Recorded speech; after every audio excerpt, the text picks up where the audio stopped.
Indore collector Ashish Singh द्वारा लिए गए अंतर विभागीय फैसले जिसमें सीएम हेल्पलाइन की शिकायतें लोक सेवा गारंटी की शिकायतों में तेजी से निराकरण करने का आदेश दिया गया है और इंदौर शहर में विकसित हो रही अवैध कॉलोनियों, धोखेबाज और अवैध कॉलोनाइजरों पर शुरू होगी, उन पर बड़ी कार्रवाई की जाएगी। न्यायालय में चल रहे अवैध कॉलोनियों के प्रमाणों पर भी होगी कार्रवाई, जिसमें एफआईआर करके रजिस्ट्रियां शून्य और प्लाट धारक को न्याय के रूप में पुनः लौटानी होगी राशि, जिनमें शासकीय भूमि बेचने वालों को भी पहुंचाया जाएगा जेल।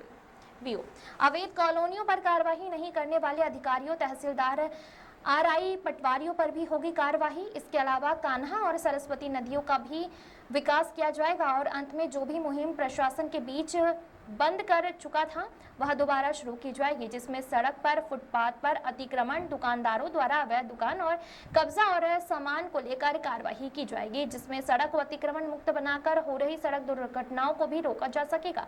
अब सवाल यह है कि कई वर्षों से प्रशासन की नाक के नीचे हजारों कॉलोनियां काटने के बाद इंदौर प्रशासन जागा है, जबकि कई बार समाचार पत्रों और मीडिया के माध्यम से अवैध कॉलोनियों का मामला उछाला गया था। जहां जहां इंदौर प्रशासन द्वारा अवैध कॉलोनियों पर कार्रवाई की थी, वह अवैध कॉलोनियां आज पूर्ण रूप से विकसित हो चुकी हैं, जिनमें कहीं न कहीं अधिकारियों की लापरवाही देखी जा सकती है। अब इंदौर कलेक्टर महोदय द्वारा जारी आदेश में उक्त कार्रवाइयां होगा और जिम्मेदार अधिकारियों पर कार्रवाई होने पर ही कार्रवाई साबित होगी। गौरव शिंदे की रिपोर्ट।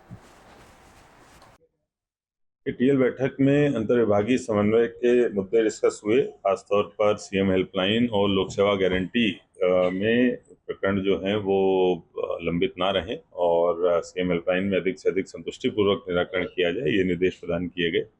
इसके साथ साथ जो अवैध कॉलोनी पर और कड़ी कार्रवाई करने हेतु निर्देश भी प्रदान किए गए हैं, क्योंकि अवैध कॉलोनी इंदौर जैसे शहर के लिए बहुत घातक है। इससे बाद में न केवल लोग परेशान होते हैं, अवैध जो विकास है उसको बढ़ावा मिलता है और इसके साथ साथ अन्य जो समस्याएं बाद में वैध करने की और रहवासियों को होती हैं वो तो होती हैं।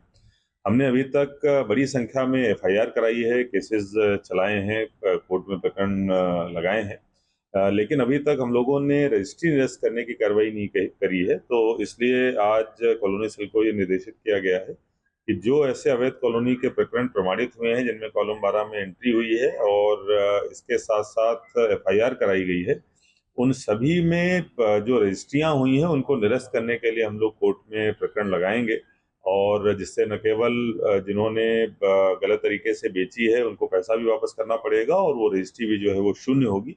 रजिस्ट्री शून्य करने के लिए सभी मामलों में प्रकरण लगाने हेतु निर्देश दिए गए हैं।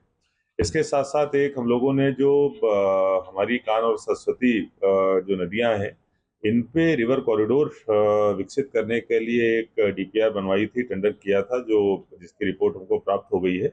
पहले चरण में 1 किलोमीटर में आईडीए के द्वारा जो रिवर फ्रंट है उसको डेवलप कराने का काम किया जाएगा और इसमें जो पूर्व में भी हम लोगों की प्लानिंग थी कि जो 30-30 मीटर का दोनों तरफ का एरिया है उसको खाली करा के उसको डेवलप कराया जाए। तो पहले चरण में 1 किलोमीटर का एरिया भी डेवलप कराने का काम किया जाएगा।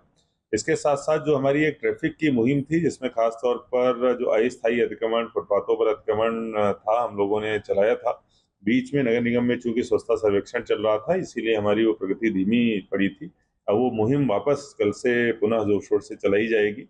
आपके माध्यम से मैं सभी जो व्यापारी बंधु हैं उनसे ये अपील भी करता हूं कि कृपया अपना सामान अपनी दुकान में ही रखें, बाहर फुटपाथ पे या रोड पे अपना सामान जो है ना फैलाएं। अगर ऐसी स्थिति बनेगी तो हमारे द्वारा वो सामान जब्त किया जाएगा और इसके साथ साथ जो अपने व्यापारी जो प्रतिष्ठान है, उनके जो एम्प्लॉई हैं या वहाँ आने वाले ग्राहक हैं, उनकी गाड़ियां भी ठीक ढंग से खड़ी कराएं, जिससे कि जो रोड की जितनी अवेलेबल विड्थ है वो पूरी ट्रैफिक के लिए मिले, अनावश्यक ट्रैफिक बाधित ना हो। ये मुहिम हमारी कल से वापस चलाई जाएगी।